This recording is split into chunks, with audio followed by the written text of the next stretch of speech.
Hi friends, कैसे हैं आप लोग। आप सभी का अपने इस चैनल में हार्दिक स्वागत करता हूं। आप सभी के लिए एक बहुत बड़ी खुशखबरी है।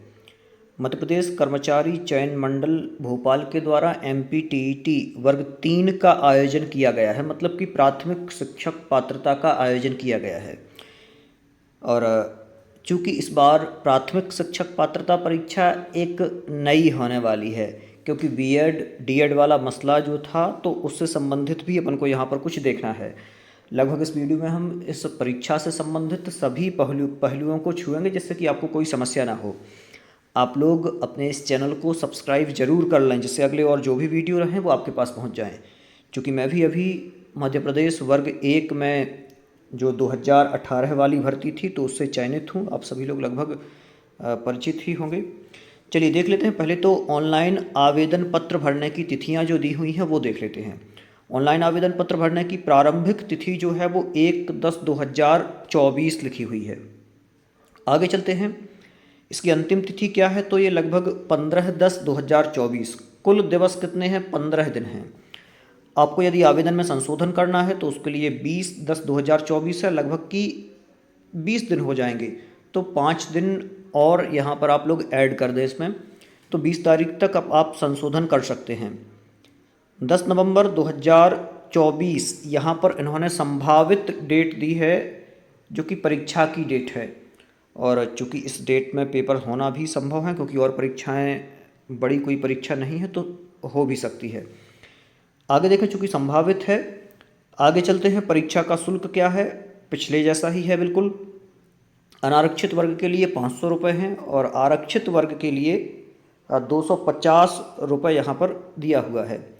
एक और चीज़ थोड़ा सा ध्यान देने योग्य है, जो EWS वाले अभ्यर्थी हैं, तो जिनका EWS है उनके लिए भी 250 रुपये ही हैं। आगे चलते हैं।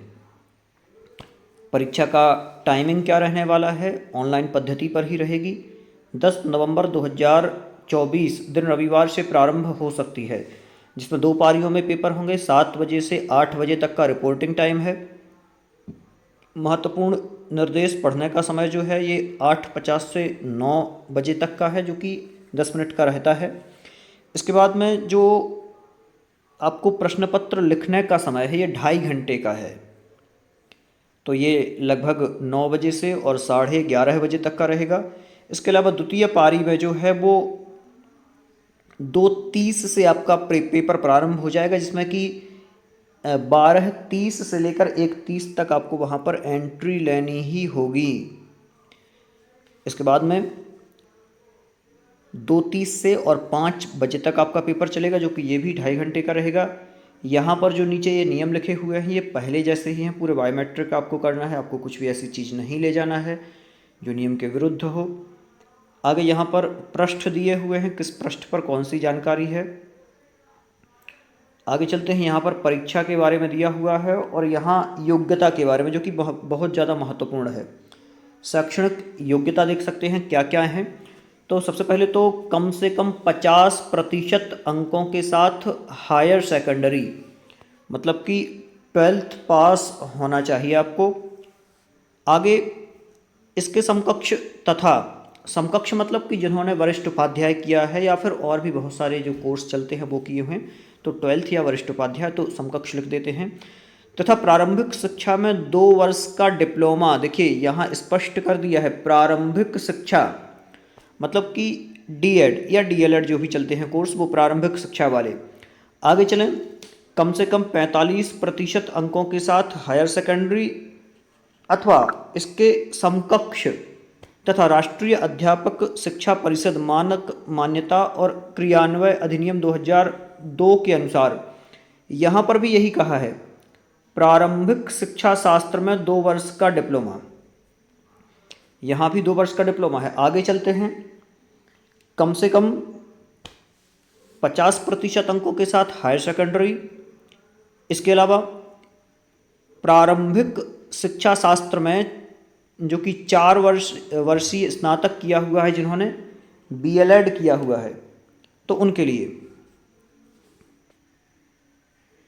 लेकिन ये रहेगा क्या, तो ये वही रहेगा, मतलब कि प्रारंभिक शिक्षा में चाहिए, ये है। आगे कम से कम 50% अंकों के साथ हायर सेकेंडरी या इसके समकक्ष, और शिक्षा शास्त्र मतलब विशेष शिक्षा में 2 वर्षीय डिप्लोमा ये कह रहे हैं। आगे स्नातक उपाधि तथा प्रारंभिक शिक्षा में 2 वर्षीय डिप्लोमा या फिर इसके समकक्ष, मतलब कि यही कहें कि हर जगह प्रारंभिक शिक्षा का ही मांगा है, तो वही जो डीएड चलती है या डीएलएड चलती है उसके समकक्ष चलती हैं वो डिग्रियां हैं, या फिर जिन्होंने 4 वर्षीय स्नातक उपाधि के साथ भी किया हो शिक्षा शास्त्र में कोई डिप्लोमा, 4 वर्ष की डीएलएड या फिर जो भी कोर्स चल रहे हो वो किए हों, तो वो भी आपका चल जाएगा। इसके अलावा आगे चलते हैं, यहाँ पर आरक्षण के बारे में दिया हुआ है किस किस प्रकार से आरक्षण रहेगा। तो 50% जो है वो आरक्षण रहेगा, पहले जैसा तो सेम था, लेकिन जो आर्थिक रूप से कमज़ोर वर्ग है उसके लिए भी अब 50% ही है, चूँकि पिछली वाली भर्ती में भी कर दिया था। आगे चलते हैं, एक और पॉइंट थोड़ा सा आप लोग देख लें, ये खा नंबर का, संस्कृत पाठशाला के प्राथमिक शिक्षक संस्कृत के संबंध में संस्कृत साहित्य व्याकरण आदि विषय के साथ मान्यता प्राप्त संस्था बोर्ड से उत्तर मध्यमा, देखिए मैंने आपको कहा था वही उत्तर मध्यमा शैक्षणिक योग्यता होगी, पूर्व मध्यमा उत्तर मध्यमा। इसके अतिरिक्त व्यावसायिक योग्यता में डीएलएड, देखिए बिल्कुल स्पष्ट लिखा हुआ है, डीएलएड उत्तीर्ण होना आवश्यक रहेगा। तो ये भी आगे देखें, अब यहाँ पर एक मेन पॉइंट यहाँ पर दे दिया गया है, माननीय सर्वोच्च न्यायालय के 11/8/2023 के निर्णय के अनुक्रम में बीएड योग्यताधारी अभ्यर्थी पात्र नहीं होंगे। स्पष्ट पॉइंट यहाँ पर लिखा हुआ है, तो आप लोगों को अब ज़्यादा कुछ नहीं सोचना है, ये यहाँ पर लगभग कंप्लीट हो जाता है। आगे और चलते हैं, चलिए आगे आवेदन पत्र भरने की समयावधि मैंने पहले ही बता दी है, ऊपर लिखा हुआ था कुल 20 दिन हैं।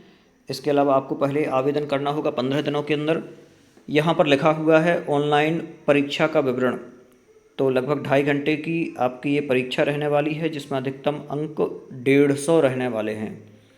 तो ये भी आप लोगों को ध्यान से देखना है, एक प्रश्न के लिए आपको 1 अंक मिलने वाला है, अधिकतम अंक जो हैं वो भी 150 लिखे हुए हैं।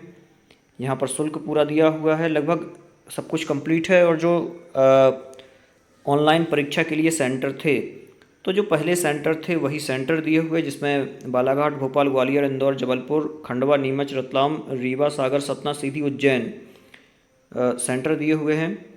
और चूँकि यहाँ पर भाषाओं की चर्चा की जाए, पेपर कैसा रहने वाला है, तो 1.5 घंटे का पेपर रहेगा, मतलब कि 2.5 घंटे का पेपर रहेगा, जिसमें 150 क्वेश्चन रहेंगे। पहले ही बता चुके हैं, जिसमें 30-30 के हिसाब से बांटे हुए हैं, पहले जैसा ही सब कुछ है। बाल विकास शिक्षा शास्त्र 30 अंक का, पहली भाषा जो आपने ली वो 30 अंक की, दूसरी भाषा जो आपने ली वो 30 अंक की, मैथमेटिक्स जो आपको करनी पड़ेगी कंपलसरी है वो भी 30 की, गणित रहेगी ये, पर्यावरण अध्ययन है ये भी 30 अंक की रहेगी। तो इस प्रकार से ये आपका पूरा पेपर रहने वाला है। यहाँ पर देखें सिलेबस दिया हुआ है, आप लोग एक बार सिलेबस देख लें। सिलेबस में कोई यदि चेंज लगता है तो वो आपको नए तरीके से पढ़ना पड़ेगा, क्योंकि यहाँ पर आपको केवल पास होना है। आरक्षण जो कि आरक्षित श्रेणी से हैं उनके लिए 50% अंक, जो अनारक्षित हैं उनके लिए 60% अंकों के साथ पास होना है। तो लगभग यहाँ पर आपको सब कुछ स्पष्ट हो गया है। इसी प्रकार से और भी जो इस भर्ती परीक्षा से संबंधित जानकारियाँ हमें मिलेंगी वो आपको देने की कोशिश करेंगे। आप लोग अपने इस चैनल को सब्सक्राइब ज़रूर कर लें, जिससे इस प्रकार के और जो भी वीडियो हमें प्राप्त होते हैं या फिर जो भी नई जानकारियाँ हमें मिलती हैं वो आप सभी को देने की कोशिश करेंगे। बहुत बहुत धन्यवाद आप सभी का।